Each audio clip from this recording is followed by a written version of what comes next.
예수님은 어린아이들을 사랑하셨습니다. 예수님께서는 천국은 바로 어린아이 같은 사람들의 것이라고 말씀하셨습니다. 가끔 보면 정말 천국에 합당한 어린아이를 볼 때가 있습니다. 미국의 와이오밍 주에서 어른보다 더 큰 개가 자기 여동생, 4살짜리 여동생을 물려고 할 때 5살 된 오빠는 자기 여동생을 품에 안고 물지 못하도록 막았습니다. 그 큰 개는 오빠 얼굴을 물어뜯어 가지고 얼굴에 95발 깊고 또 얼굴이 좀 기형이 되었습니다. 그러나 그 오빠는 정말 천국에 합당한 자기 동생의 생명을 살리기 위해서 자기가 개에게 물어뜯기는 그런 고통을 너무나도 당당하게 받아들였습니다. 아마 동생도 두고두고 한평생 그 오빠를 자랑스럽게 생각할 것입니다. 천국은 다른 사람을 사랑해서 자기 자신을 희생하는 사람들이 가는 곳입니다. 그러나 지금은 천국과 반대되는 지옥을 많이 보게 됩니다. 어떤 할아버지, 할머니 부부가 밖에 외출했다가 아파트로 돌아오는데 그 위층 높은 곳에서 어린아이들이 벽돌을 떨어뜨렸습니다. 그 벽돌을 누가 맞으면 죽을 수도 있다 하는 것은 충분히 알 수 있습니다. 근데 그 아이들은 장난으로 벽돌을 던졌고 그 벽돌에 머리를 맞은 할아버지는 즉사해 버렸습니다. 이거는 천국 어린이가 아닙니다. 천국 어린아이들은 그렇게 하지 않습니다. 어떤 중학생은 중학교 2학년인데 국회의원인 여자 의원을 보고 당신이 누구냐? 맞다 그러니까 돌멩이를 가지고 17번을 때렸다는 겁니다. 머리를 돌로 17번 때렸다는 것은 너는 죽으라 하는 말과 똑같습니다. 이 중학생은 법적인 처벌은 못 받습니다. 나이가 어리기 때문에 법적인 처벌은 안 받습니다. 그렇지만은 그런 사람은 어린아이라도 천국에 합당치가 않는 것입니다. 우리가 이런 현실을 보면 마귀는 어린아이라고 해서 봐주지 않는구나. 어린아이라고 해서 마귀는 봐주지 않는다는 겁니다. 살인을 저지르게 하기도 하고 발작을 일으키게 하기도 하고 도저히 이해할 수 없는 행동을 해서 다른 사람을 죽게 하기도 한다는 겁니다. 원래 어린아이들은 귀신에 걸리지 않습니다. 귀신에 걸린 어린아이는 없었습니다. 어린아이들은 너무 호기심이 많아서 사고를 일으키지 귀신 들리지 않습니다. 어린아이들은 우울증에 걸리지 않습니다. 고민할 게 뭐가 있다고 우울증에 걸리겠습니까? 그러나 지금 아동병원에는 아동 우울증에 걸린 어린이들이 많이 들어오고 있다고 합니다. 어린이들이 우울한 겁니다. 우울한 걸 넘어서서 병이 된 겁니다. 이것은 우리가 살고 있는 이 시대가 얼마나 위험한 세대인가, 얼마나 악한 시대인가, 성도들은 어떻게 무장해야 되는가 하는 것을 보여주고 있습니다. 오늘 우리는 첫 번째로 너무나도 상반된 두 개의 나라를 보게 됩니다. 예수님이 제자들과 함께 기도하러 올라간 곳은 그냥 평범한 산입니다. 거기에 무슨 별장이 있는 것도 아니고 스키장이 있는 것도 아닙니다. 주님은 그냥 거기 가서 기도하기를 원하셨습니다. 그러나 주님이 계신 곳은 천국이었습니다. 왜냐하면 주님은 자기 육신 안에 천국을 다 싸가지고 왔습니다. 그러다 해서 저 천국이 없는 건 아닌데 예수님의 육신 안에는 천국이 꽉 차 있었습니다. 예수님이 그 산 위에서 십자가를 두고서 기도할 때 성령이 임합니다. 그러니까 예수님의 안에 있던 천국이 피부로 비치기 시작하는 겁니다. 그래서 예수님의 전신에서 빛이 났습니다. 그리고 예수님의 옷도 변했습니다. 하얀색으로 변했습니다. 예수님이 계신 곳은 영광이 있었고 기쁨이 있었습니다. 그 베드로가 뭐라고 말합니까? 여기 초막셋을 짓때 주님을 위해서, 모세를 위해서, 엘리야를 위해서 그냥 여기서 삽시다.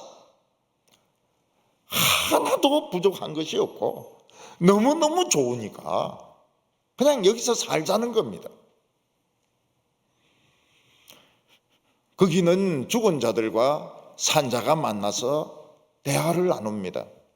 모세는 1500년 전에 죽은 사람입니다. 그렇지만 제자들과 예수님과 만납니다. 엘리야는 한 700년 전에 그냥 하늘로 올라간 사람입니다. 죽은지 살았는지도 모릅니다. 그러나 예수님이 있는 곳에는 엘리야도 살아서 만납니다. 근데 제자들이 예수님을 따라서 산에서 밑에 동네로 내려오 보니까 거기는 지옥이었습니다.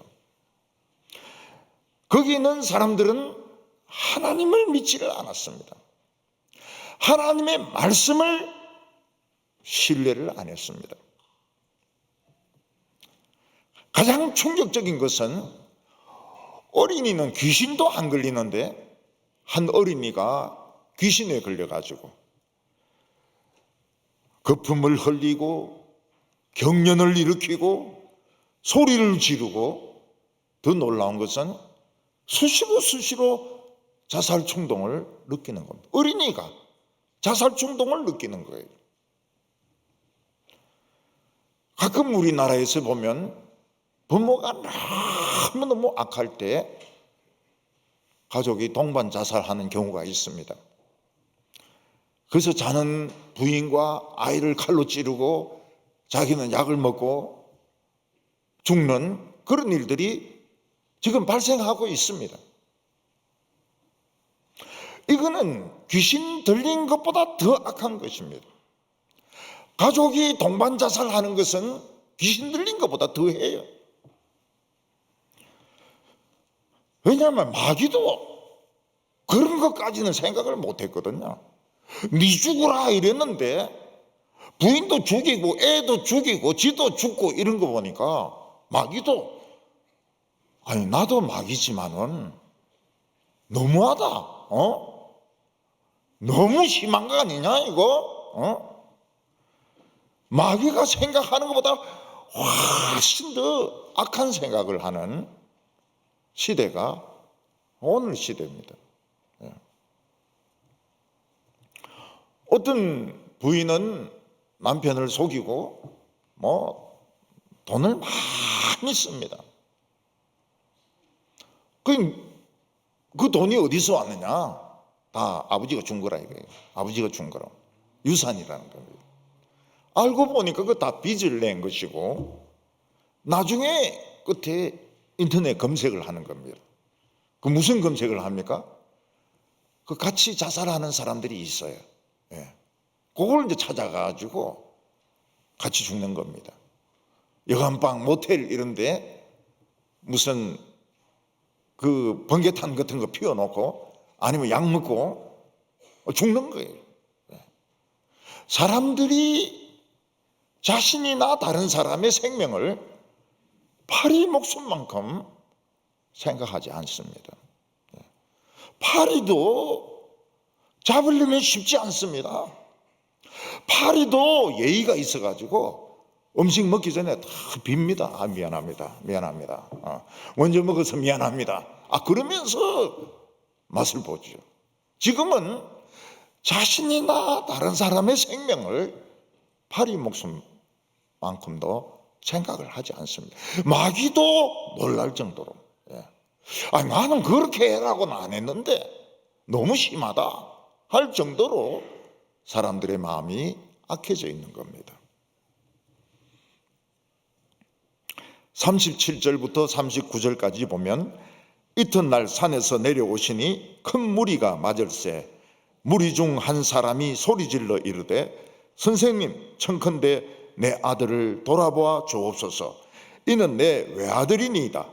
귀신이 그를 잡아 갑자기 부르짖게 하고 경련을 일으켜 거품을 흘리게 하며 몹시 상하게 하고야 겨우 떠나가나이다.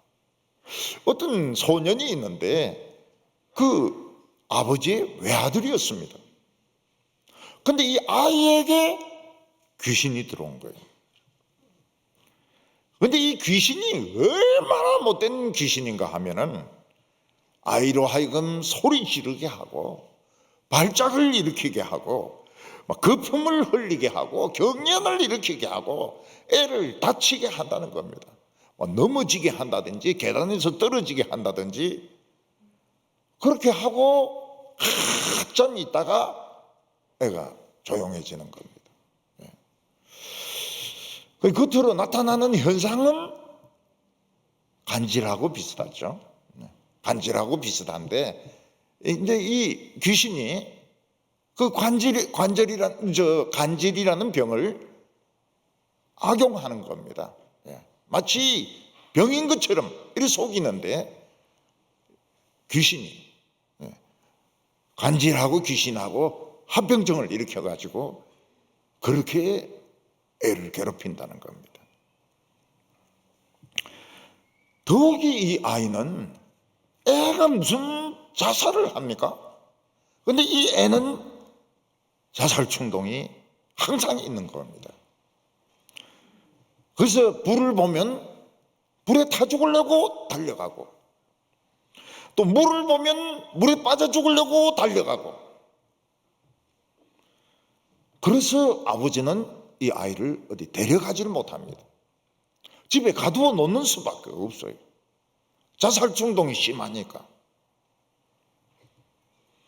예수님이 산에 기도하러 올라가신 동안 예수님이 없는 동안 문제가 터졌습니다. 이 아이의 아버지는 예수님의 제자들도 귀신을 쫓아낸다는 소문을 들었습니다. 그래서 늘 가다 놓았던 애를 끄집어내어서 제자들에게 데리고 왔습니다. 귀신 쫓아달라고. 근데 제자들은 이 아이의 귀신을 쫓아내지 못했습니다. 그리고 막 애는 발작을 하고 소리를 지르고 막 경련을 일으키고 이러는데 막 온 동네 사람들 막 바리새인들 서기관들 다 모여가지고 구경을 하고 있는데 제자들은 이제 망신을 당하고 있는 겁니다. 뭐 귀신 쫓아낸다 하더니 못 쫓아내네. 그 지금까지 뭐 능력 있다는 거 그거 사기 아니야? 막 이러면서 제자들을 조롱을 하고 제자들은 대답도 제대로 못하고 망신만 당하고 있었던 것입니다. 그때 예수님께서 산에서 내려오셨습니다. 여전히 애는 막 발작을 일으키고 소리를 지르고 막 이러고 있습니다. 그때 이 아이 아버지가 예수님께 막 소리를 지릅니다. 예수님, 이 애는 제 외아들입니다.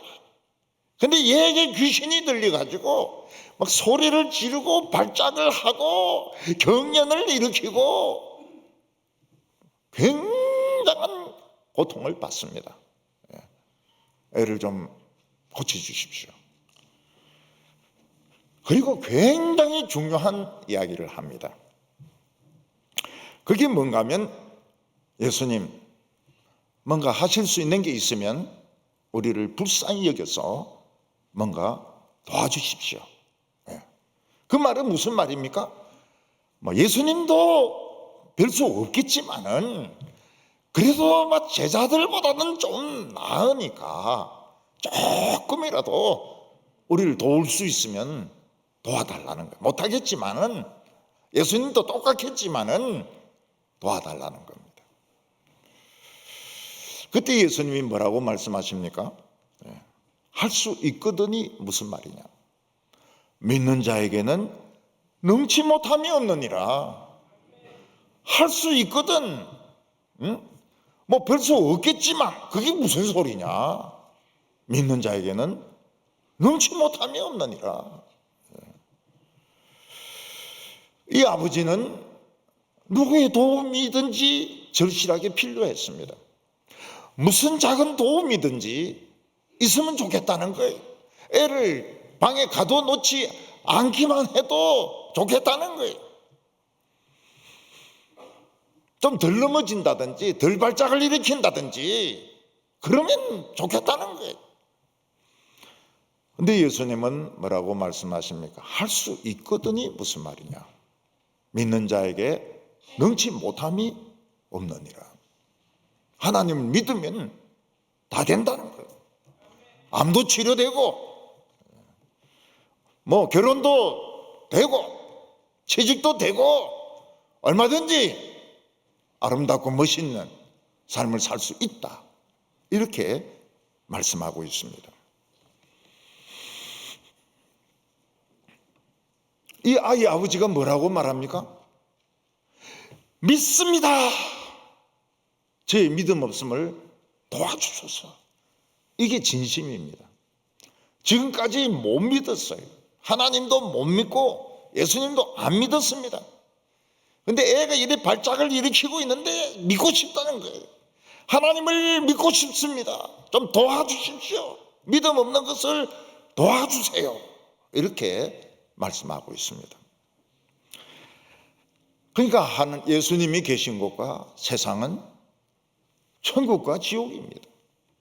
거기는 어린 양과 사자가 함께 뛰놀고 어린 아이가 독사구리에 손을 넣어도 물리지 않는 곳입니다. 전쟁을 하지 않습니다. 칼을 쳐서 삽을 만들고 창을 쳐서 낫을 만드는 곳입니다. 그러나 이 세상은 어떻습니까? 이 세상은 사자와 어린 양이 있으면 잠시 후에 어린 양이 없어집니다. 사자 배는 볼록해지고 어린 양은 없어집니다. 어린 아이가 독사구리에 손을 넣으면 퉁퉁 부어서 반드시 죽습니다. 이 세상은 무기를 자꾸 만듭니다. 더 훌륭한 무기, 더 사람을 많이 죽이는 무기를 만듭니다. 그게 지옥이죠. 우리는 그런 데서 지금 살고 있습니다. 우리는 천국을 머리로 알고 있습니다. 근데 우리가 살고 있는 세상은 지옥입니다. 이때 신자들이 어떻게 해야 되는가? 귀신은 안 떠나고 마귀는 안 떠나고 계속 사람을 괴롭힙니다. 계속 사람을 병으로 괴롭힙니다. 우울증으로 괴롭힙니다. 발작으로 괴롭힙니다. 어떻게 해야 됩니까? 오늘 두 번째는 왜 제자들은 아이의 귀신을 쫓아내지 못했느냐 하는 것입니다. 천주교에서 만든 귀신 쫓아내는 영화들이 있습니다. 엑소시스트라고 해가지고 천주교에는 귀신을 쫓아내는 그 전문 사제들이 있습니다. 죽기 안에, 죽기라고 하는 것은, 죽기가 이제 엑소시즘이거든요. 마귀를 쫓아내는 거거든요. 그 엑소시즘은 이제 안에 있는 귀신하고 이제 이 신부의 영성하고 대결을 벌리는 겁니다. 영화에 보면 이 귀신 들린 소녀가 침대를 공중에 뜨게 하기도 하고, 때로는 머리가 뒤로 돌아가기도 하고, 어떤 데는 막 거울이 박살나면서 거울이 날아가서 사제를 찔러 죽이기도 하고, 이 모든 것은 사실이 아닙니다. 귀신 들렸다고 해서 그런 일은 일어나지 않습니다. 이건 영화를 공포 영화로 만들기 위해서 그렇게 만든 것입니다.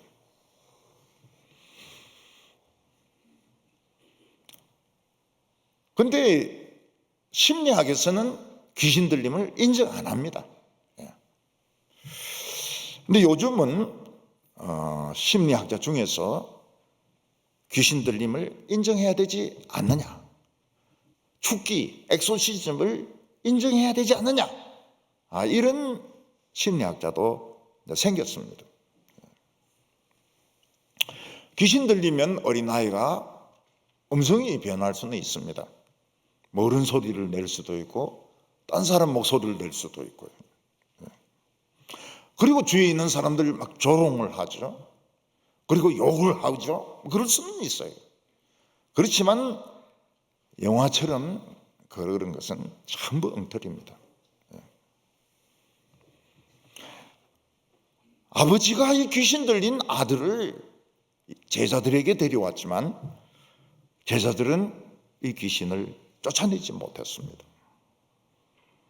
제자들은 분명히 예수님의 능력을 받고 온 동네를 다니면서 귀신을 쫓아내고 병자들을 고치고 복음을 전했습니다. 그 귀신 쫓아낸 사람 중에서는 어른도 있고 여자도 있고 노인도 있고 오래된 귀신도 있습니다. 귀신 중에서는 술 귀신도 있을 수 있죠. 도박 귀신도 있을 수도 있죠. 엄난 귀신도 있을 수도 있죠. 항상 생각하는 것이 엄난한 것만 생각하는 귀신도 있을 수 있습니다. 그런데 졸음 귀신은 없다 그랬습니다. 졸음 귀신은 자기가 졸는 거지 귀신이 졸게 하는 건 아니거든요.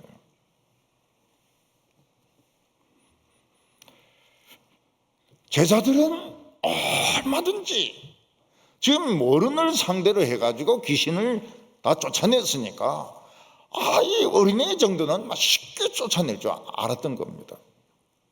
근데 아무리 애를 써도 귀신이 말 안 들어요. 더 심하게 발작을 합니다. 오히려 그 귀신은 제자들을 조롱합니다. 야, 너희들이 무슨 예수님의 제자라고 웃기는 소리 하지 마라. 응? 나를 쫓아낼 수 있으면 쫓아내봐라. 응? 내가 나가는가. 제자들은 틀림없이 예수님에게 능력을 받고 지금까지 귀신을 쫓아내는데 이놈 귀신은 안 나가는 거예요. 그 이유가 무엇일까요?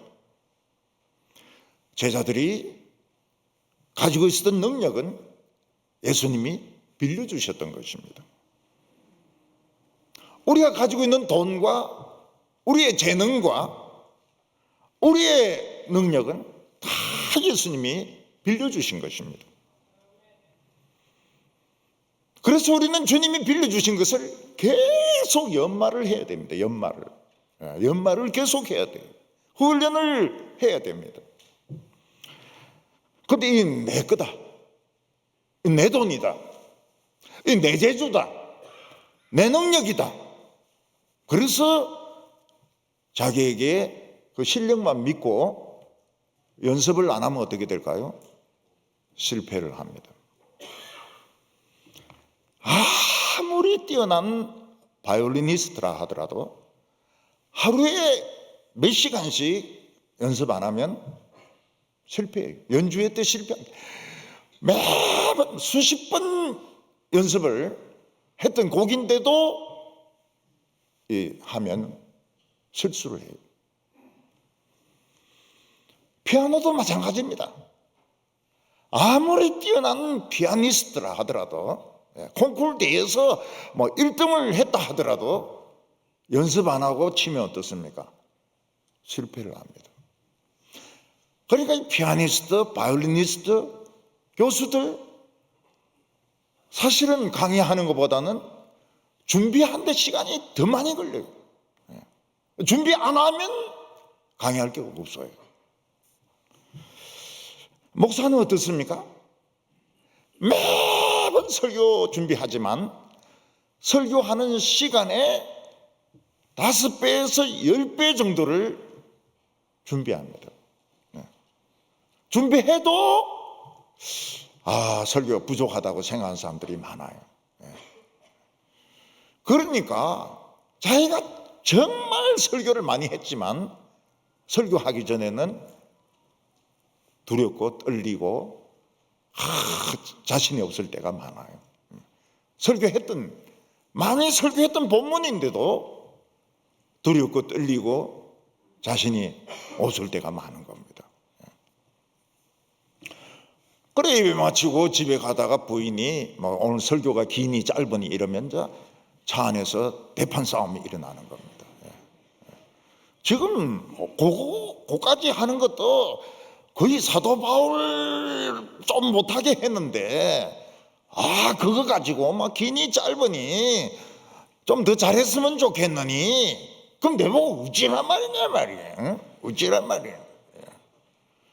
그래서 이게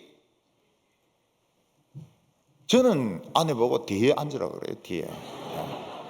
절대 또 뒤에는 안 앉습니다. 뒤에는 한 번도 뒤에는 안 앉아요. 옆에 앉아가지고 설교가 이러니 그래서 우리 어느 순간부터는 이 약속이 된 것 같아요. 설교에 대해서 말하지 않기로. 설교에 대해서 말하지 않기로. 그 설교 마치고 쉐어링하면 얼마나 좋습니까? 우리는 어느 순간부터 신사협정을 맺어가지고 설교에 대해서는 이야기를 안 해요. 그 평화로워요. 우리 가정이 평화로워요. 설교 이야기하면 이 평화롭지가 못해. 화가 나가지고. 그 죽을 똥 말똥 준비해가지고 했는데도 오늘 설교는 귀에 하나도 안 들어온다는 이렇게 하면 그 어느 목사든지 마찬가지입니다. 어느 목사든지. 자기 막 진짜 뜨겁게 했는데 부인이 설교 준비 좀 더 하셔야 되겠어요. 이러면은 이제 평화가 없어지죠. 저주가 나오죠. 여러분 피아니스트 너무 어려운 곡을 치면은 못 알아들어요. 또 너무 쉬운 곡을 치면 유치하다 그래요. 그래서 이제 적당한 거 골라가지고 그 독일이나 러시아에 가서 연주하는 게 그리 힘들다 그러잖아요. 왜냐면 온 사람들이 악보를 탁 펴놓고 보니까 연주하는 사람이 독일에서는 독일 곡을 연주 안 해. 러시아에서는 차이코프스키의 곡을 연주 안 해. 왜냐하면 악보를 딱 펴놓고 들으니까 세상에 그런 쌍놈들이 어디 있습니까 그거. 음악은 곱게 들어야지. 근데 딱 잡아내는 거예요. 벌써 들리는데 뛰어넘었는데 딱 아는 거예요. 그러니까 이 제자들은 능력이 자기 게 아니라는 거예요. 끊임없이 연말을 해야 됩니다. 설교 조금 들을 만하다 싶은 사람은 한 5년 정도 강해 설교에 죽자사자 덤비던 사람이 조금 들을 만해요. 교인들은 그냥 그저 그런 것 같은데 이러지만은 그 정도 실력이 나오려 그러면은 한 5년 정도 죽을 똥 살똥 해야 돼요. 근데 설교에서 막 칼바람이 나오지 않습니까? 칼바람이 막 이거는 소림사 방장 정도 돼야 됩니다. 10년 15년 이상 그래도 설교는 두려운 거예요. 연주하는 사람들은 연주가 두려운 거예요. 좋죠. 바이올린 협주 좋죠. 피아노 협주 좋죠. 그러나 굉장히 긴장을 해야 됩니다. 연습을 많이 해야 돼요. 그런데 제자들은 귀신 쫓아내는 것은 그냥 그냥 나가는 줄 알았던 거예요. 그냥 나가는 줄로. 안 나가는 거예요, 이놈이. 안 나가는 거예요. 두 번째로 예수님은 제자들에게 너희가 기도하지 않았다고 말씀하고 있습니다. 제자들은 상대방이 어린아이든지 어른이든지 간에 진지하게 대해야 됩니다. 진지하게. 어린아이 영혼이라고 해서 아무렇게나 대하고 노인 오부 예배라고 해서 그냥 함부로 대하고 이렇게 하면 안 돼요. 영혼의 가치는 똑같기 때문에 진지하게 차별이 나지 않도록, 그러려면 기도하는 수밖에 없죠. 근데 기도는 안 하고 일로만 막 달려가는 겁니다. 생각이 굉장히 많으니까요. 기도는 막 딱 헤쳐버리고 막 일로 달려가게 됩니다. 나중에 보면 실패해요. 실패. 쓸데없는 짓만 자꾸 하는 겁니다. 제가 개척교회 할 때 거의 귀신 들린 그 같은 청년이 있었어요. 교인은 아닌데 이 사람이 저희한테 통보를 했습니다. 예배당 불지르게 했다고. 예배당 너무너무 싫어서 내 불지르게 했다고. 그래서 제가 오라 그랬어요. 환영한다고 오라고. 그 놈이 올 시간에 문을 다 열어놨습니다. 문 다 열어놨어요. 그리고 이제 예배당 딱 입구 마주보는 쪽에 앉아가지고 내주는 강한 성이요 계속 부르는 거예요. 20번 불렀는지 30번 불렀는지 모르겠어요. 계속 그것만 부르는 거예요. 그러니까 이 좀 이상한 청년이 석유통을 들고 올라왔어요. 근데 못 들어오는 거예요.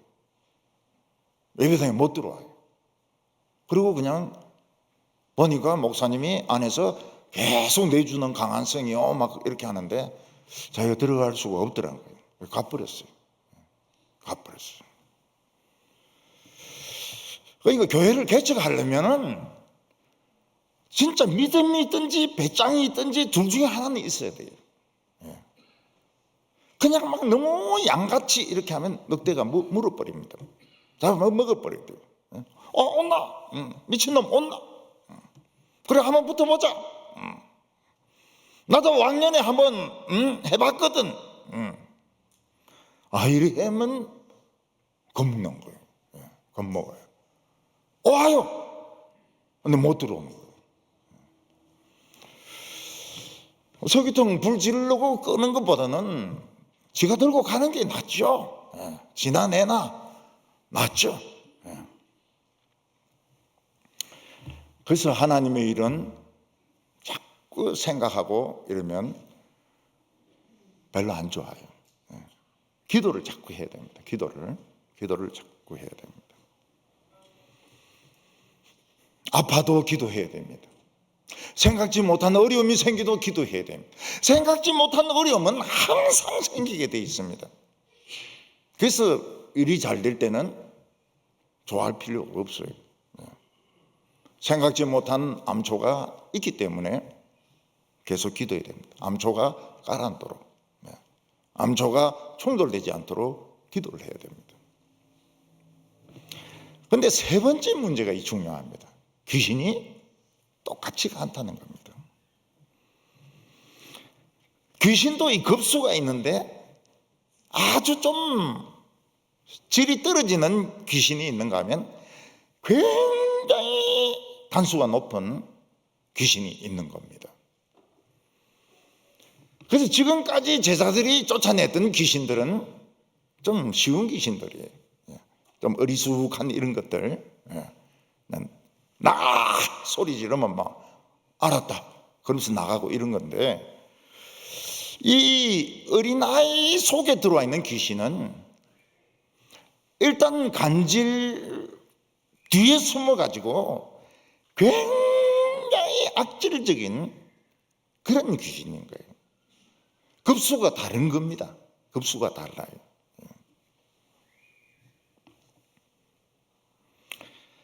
아마 귀신도 좀 놀랬던 것 같아요. 예수님이 12명을 파송했습니다. 귀신들 막 쫓아내요. 예수님 높은 산에 올라가셔서 변화되셨습니다. 변화되셨어요. 야, 이 천국이 바로 오는 거 아니냐? 이럴 때 우리 귀신들도 정신 차려야 된다. 좀 지독해야 된다. 그래서 아마 그 어린애 속에 있는 귀신이 원래도 지독했지만 굉장히 지독하게 된 그런 귀신이 들어앉아 있었던 것 같아요.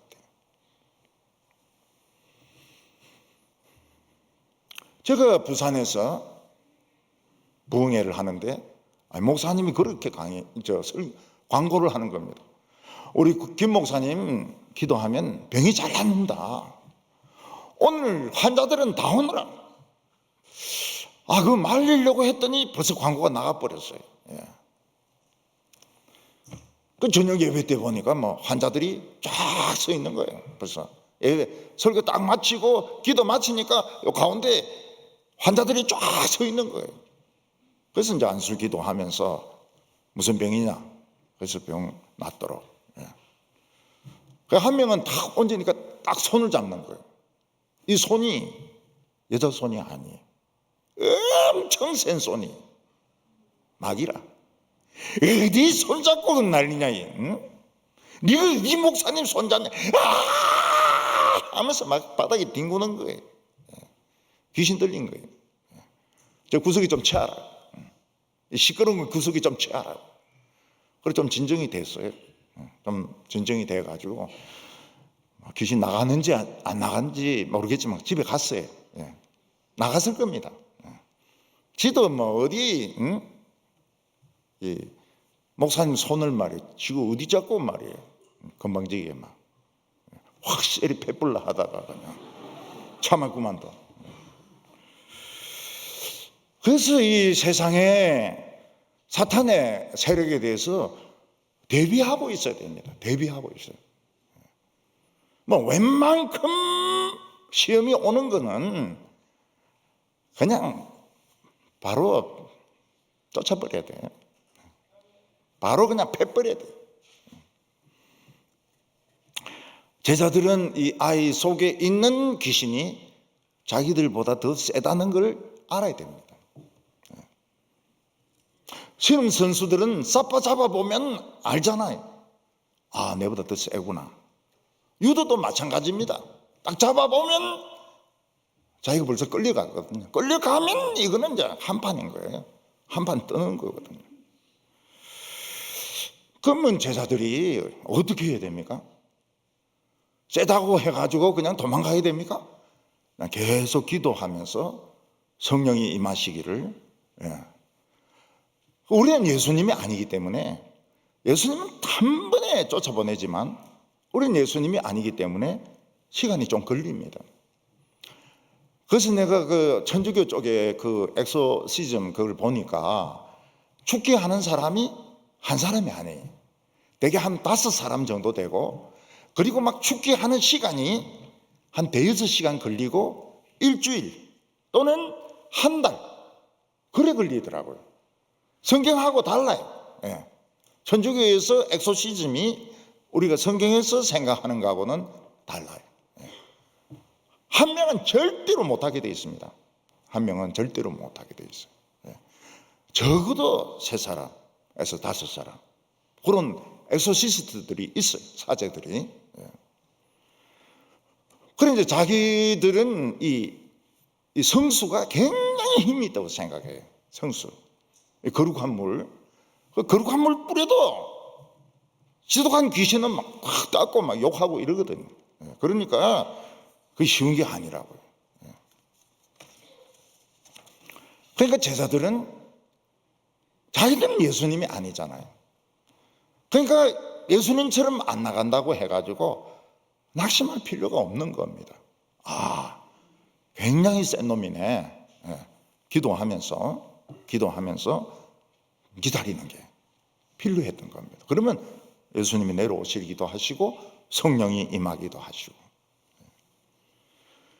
대개 집에서나 이 공무원들이 술 마신 사람 상대로 하는 거는 굉장히 어리석은 겁니다. 그냥 여기 조용히 있으라 그러고 경찰인데 연락하든지 뭐 이런 식으로 해야지. 막 나사렛 예수의 이름으로 명하는데 소주 귀신 나가라. 이래가 안 나가면 어떡하려고 그래요. 제가 개척교회 하는데 어떤 남자가 왔어요. 여학생이 있는 데서 막 바지를 벗는 거예요. 그래서 제가 바지 벗지 마라 그랬어요. 지금 추우니까 바지 벗지 말라고. 근데 나는 그때까지만 해도 뭐 이 경찰인데 연락하고 이런 걸 좀 안 좋게 생각했어요. 목사가 자기가 알아서 해결해야지. 응? 경찰인데 연락하는 거 이런 거는 이 목사로서 좀 능력에 문제가 있는 거 아니냐. 근데 어떤 청년이 전화해가지고 경찰이 왔어요. 이 바지 벗던 이 술주정꾼이 야인이 됐어요. 경찰이 오니까 예 알겠습니다. 차 타. 예. 이야 참 사람이 그냥 한순간에 변하는데 이 경찰 앞에서는 꼼짝을 못 하더라고요. 조폭도 그렇고 알코올 중독도 그렇고. 그래서 낙심하지 말고 내보다 더 센 놈이 왔구나. 그런데 이제 계속 그 욕을 합니다. 네가 무슨 제자냐? 네가 무슨 예수 믿는 사람이냐? 너는 죄 없냐? 그럴 때 뭐라고 이야기해야 됩니까? 고입 다물라 고입 다물어. 입 벌리지 마라. 조용히 해. 그리고 이제 계속 기도하면 성령이 임하시든지 주님이 오시든지 해가지고 이 귀신을 박살을 내가지고 쫓아버리는 겁니다. 오늘 마지막으로 예수님은 악하고 패역한 세대라고 말씀하셨습니다. 예수님은 어린아이가 귀신이 들려서 발작하는 것을 보고 애를 책망하지 않았습니다. 요즘 애들은 이상하네. 우리 어렸을 때는 이러지 않았는데 이러면서 애들을 책망하지 않았습니다. 예수님은 바로 어른들을 책망했습니다. 41절에 예수께서 대답하여 이르시되 믿음이 없고 패역한 세대여 내가 얼마나 너희와 함께 있으며 너희에게 참으리요 내 아이를 이리로 데리고 오라 하시고. 예수님은 애가 이렇게 된 것은 어른 책임이라는 거예요. 어른 책임. 어른 책임. 어떤 부인은 저희한테 와서 그러더라고요. 우리 애가 누구 닮아서 저렇게 못됐는지 모르겠다고요. 그래서 제가 그러지 않습니까? 제가 어디서 나왔을까요? 그 저것만 하는 거 보고 다 배운 거지. 어디서 나왔는지 모르겠어요. 자기 배에서 나왔지. 예수님 시대 사람들은 믿음이 없었습니다. 이 세상에서 제일 부유한 사람이 누굽니까? 믿음의 부자, 말씀의 부자입니다. 근데 실제로 이거 믿기가 너무 어려워요. 너무 어려워요. 사람들은 빌 게이츠 죽었지만 스티브 잡스 그리고 뭐 에리슨 이런 사람들이 억대 부자지. 무슨 말씀을 듣고 무슨 하나님을 믿는 사람이 최고 부자냐. 믿기 어렵잖아요. 우리 믿기 어렵잖아요. 우리가 부자라는 것을 믿기 어렵잖아요. 교인들만 그런 게 아닙니다. 목사도 믿기 어려울 때가 있어요. 돈이 없는데 돈이 없는데 믿기 어려울 때가 있어요.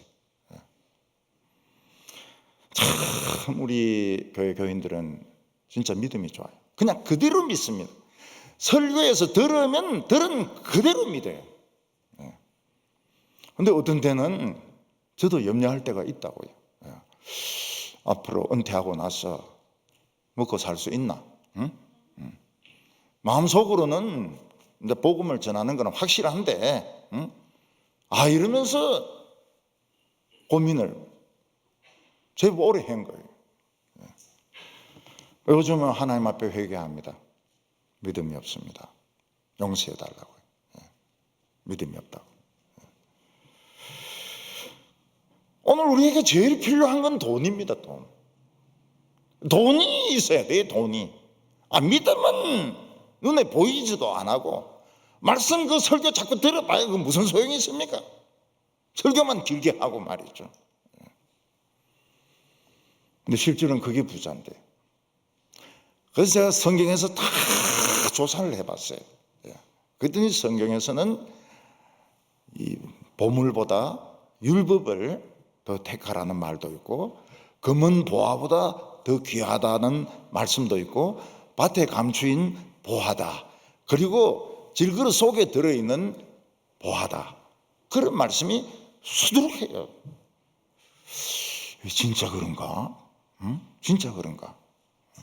이 5만 원짜리 막 몇 다발보다도 성경 설교 듣는 것이 이게 진짜 더 부장가? 부장가?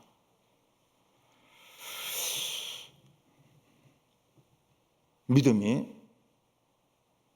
없어요. 돈 없으면 그냥 사람은 자신감을 잃어버립니다. 목사들이 더 그래요. 목사들이 돈 없으면 더 비참함을 느낍니다. 아무리 말씀이 있어도 돈 없으면 자신감을 잃어버립니다. 저는 굉장히 중요한 사람 아닙니까? 왜냐하면 지금까지 그냥 이거 말씀 하나만 붙들고 왔는데, 말씀 말고 딴 건 아무것도 없는데, 이 말씀이 이게 보물이 아니면 어떻게 합니까?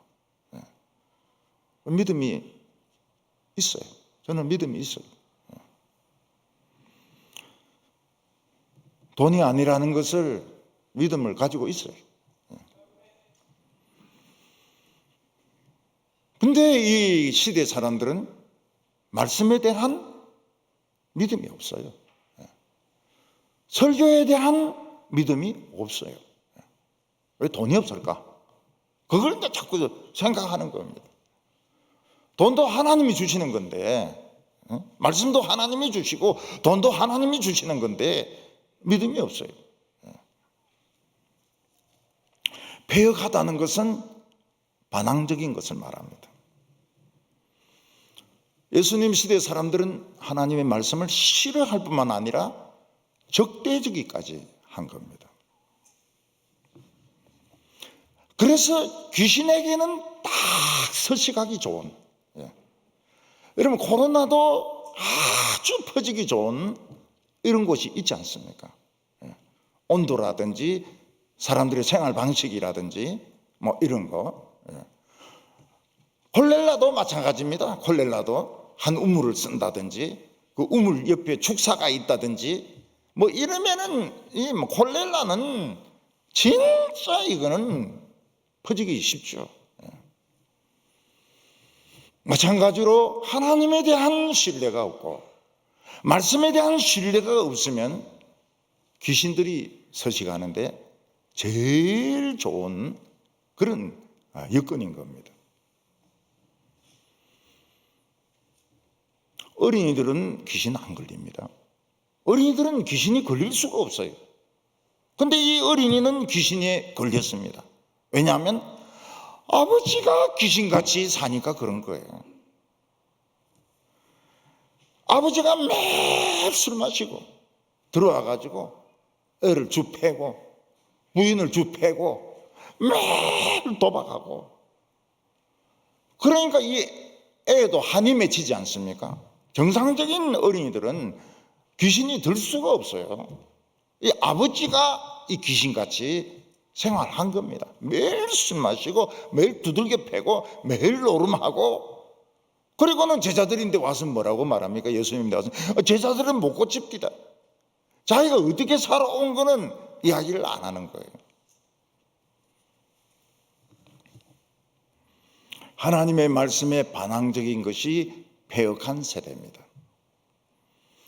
패역한 세대는 어린이 청소년까지 사탄이 손을 댑니다.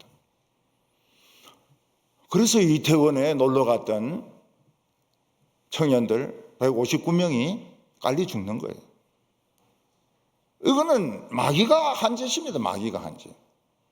이는 아무도 그렇게 할 수가 없어요. 그냥 밀려드니까 그냥 깔리가 죽는 거예요. 예수님은 애 아버지인데 아이를 데려오라 그랬습니다. 그 아이 안에 있는 귀신은 벌써 소리 지르고 발작하고 거품을 흘리고 막 난립니다. 왜냐하면 그렇게 하면 사람들이 손을 못 댄다는 걸 알거든요. 거품 흘리고 막 발작하면 사람들이 아무것도 손을 대지 못해요.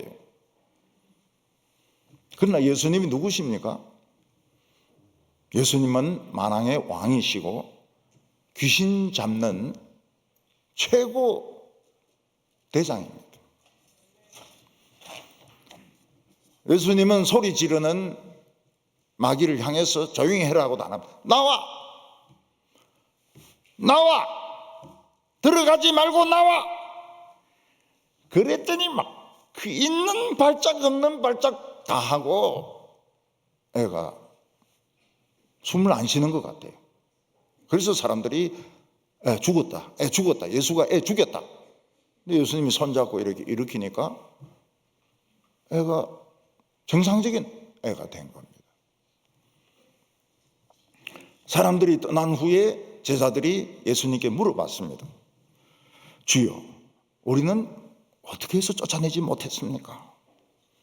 그러니까 예수님이 기도하지 않았기 때문이라고 말씀하셨습니다.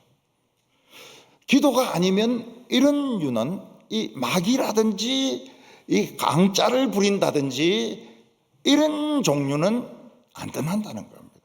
폭력을 쓴다든지 알코올 중독이라든지 마약이라든지 이런 것들은 안 떠난다는 거예요.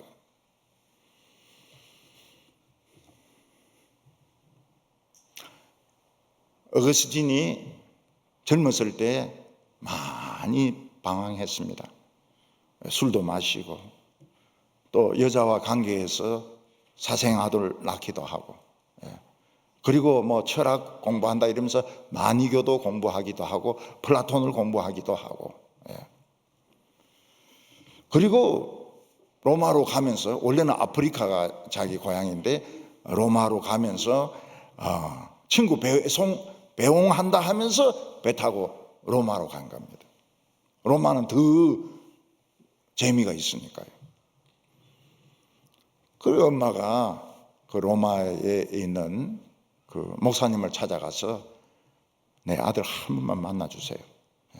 그러니까 목사님이 뭐라고 말합니까? 당신의 아들은 너무 교만해가지고 누가 말해도 안 듣습니다. 그렇지만 눈물로 기도하는 자식은 망하지 않습니다. 엄마가 그 말씀을 딱 듣고 눈물로 기도하기 시작합니다. 그리고 어느 날 이 어거스틴은 성령의 강한 음성을 듣고 애들이 뛰노면서 톨레레게 집어서 읽어라 이러면서 이제 놀고 있는데 방으로 뛰어들어가 가지고 로마서를 집어서 읽습니다. 지금은 낮이라 밤은 벌써 지나가도다. 우리가 지금 깨어서 정신을 차려야 될 때다.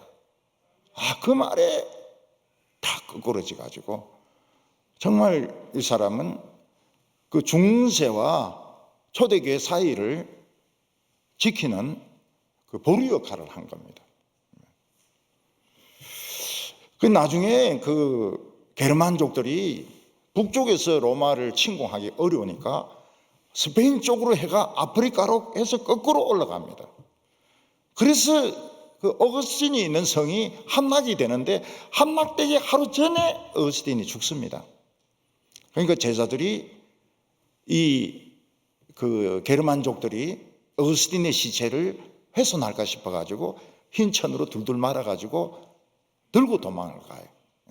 왜냐하면 그들은 기독교인인데 아리우스파입니다. 아리우스. 이쪽은 아타나시우스파고. 근데 눈물로 기도하는 자식은 망하지 않습니다.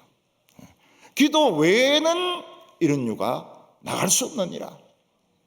원자탄이라든지 무슨 뭐 강성노조라든지 기도 안 하고는 안 나간다는 거예요. 근데 기도하면 해결이 되는 겁니다. 하나님을 믿으십시다. 하나님이 우리 가까이 계신 것을 믿으십시다. 돈보다도 하나님의 말씀을 신뢰하십시다. 그래서 기도로 모든 것을 응답받는 우리 성도들 다 되시기를 바랍니다.